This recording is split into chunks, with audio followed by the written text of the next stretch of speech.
नमस्कार, मी Preeti HK recipe Marathi and ब्लॉगमध्ये तुमचं सर्वांचं खूप खूप स्वागत आहे. तर आज आपण बनवणार आहोत पावसाळा स्पेशल खेंगट रस्सा. आता इथे आहे खेंगट. तर तुम्ही म्हणाल की याला खेंगट कसं काय? हे तर छोटे छोटे बोंबील आहेत. हे बघा. तर कसं आहे ना, पाऊस पडला ना की असे ना छोटे छोटे बोंबील येतात. कधी कधी या बोंबलांमध्ये छोटी छोटी कोलंबी असते, मांदेली असते. तर आमच्या इथे याला ना खेंगट बोलतात आणि हा पावसाळ्यामध्येच मिळतो असा मिक्स असा. आणि याची चव इतकी भारी असते ना. तर आज आपण हे बनवणार आहोत एकदम साध्या सोप्या पद्धतीने आणि एकदम 10 मिनिटात. तर पहिले हे मी स्वच्छ साफ करून घेणार आहे. तर हे बघा, इथे खेंगट आहे तो मी इथे साफ करून स्वच्छ धुवून घेतलेला आहे. तर आज आपण जो खेंगट बनवणार आहोत ना, तो आंबोशी घालून बनवणार आहोत. हे बघा, ही आंबोशी आहे, आंब्याची बनवलेली. तर आता ना या आंबोशीमध्ये आपण ना थोडंसं गरम पाणी म्हणजे कोमट असं पाणी घालून घेणार आहोत. की पाणी घालून ठेवलं ना थोडा वेळ की मग ही आंबोशी आहे ना एकदम नरम होते. थोडी कडक असते ना, मग ती थोडी नरम असते. त्यासाठी थोडा वेळ पाण्यामध्ये ठेवून द्यायची आपल्याला. आता आपण खेंगटसाठी काय लागणार ते बघूया. इथे 10-12 पाकळ्या लसूण घेतलेला आहे, 1 इंच आलाचा तुकडा आहे आणि कोथिंबीर. हे आपल्याला ना खलबत्त्यामधून ना छान असं ठेचून घ्यायचं, म्हणजे एकदम असा ठेचा बनवून घ्यायचा आहे. तर आता आपण बोंबलांमध्ये मसाला घालून घेणार आहोत. तर इथे मी 3 चमचे आपला घरगुती मसाला घालणार आहे. तर तुम्ही तुमच्या आवडीप्रमाणे इथे घालू शकता. त्यानंतर आपण याच्यामध्ये टाकणार आहोत हळद, त्यानंतर थोडंसं हिंग, त्यानंतर गरम मसाला घालायचा आहे 1 चमचा. त्यानंतर आपल्या याच्यामध्ये चवीनुसार मीठ घालून घ्यायचं आहे.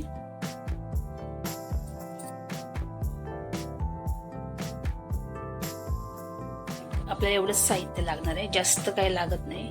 आता हे व्यवस्थित असं आपल्याला बोंबीलला या लावून घ्यायचं आहे. एकदम झटपट होतात, अगदी 10 मिनिटात हा खेंगटचा रस्सा होऊन जातो. तुमच्याकडे आंबोशी नसेल तर तुम्ही याच्यामध्ये चिंच घातली तरी चालणार आहे. हे बघा, याला आपण आता हे लावून घेतलेलं आहे. आता आपण रस्सा बनवण्यासाठी घेणार आहोत.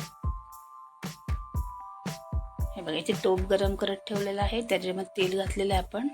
तेल पण आपलं गरम झालेलं आहे.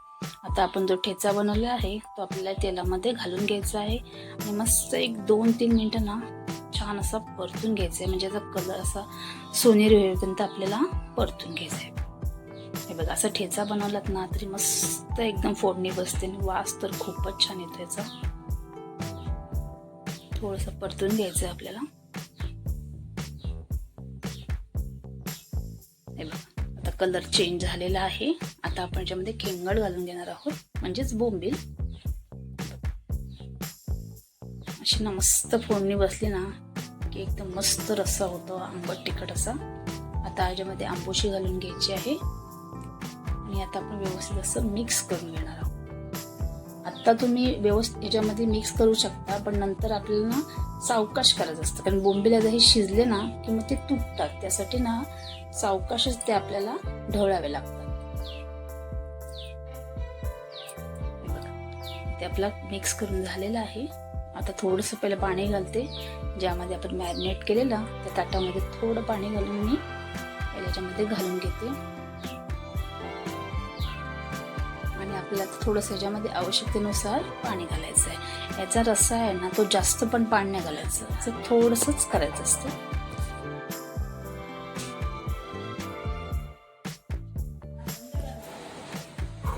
तर बघा, आता पाणी आपण घातलेलं आहे. आता झाकण ठेवून आपल्याला कमी गॅसवर हे शिजवून घ्यायचं आहे.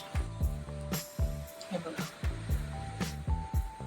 इथे आपली 5-7 मिनिटं झालेली आहेत. त्यानंतर पाहू शकता मस्त असा वास सुटलेला आहे आणि आपल्याला खेंगटचा रस्सा इथे तयार झालेला आहे. अवघे 5-7 मिनिटं म्हणजे 10 मिनिटाच्या आत हा रस्सा तयार होतो. हे बघा, आता आपल्याला गॅस बंद करायचा आहे आणि थोडीशी याच्यावर कोथिंबीर घालून घ्यायची.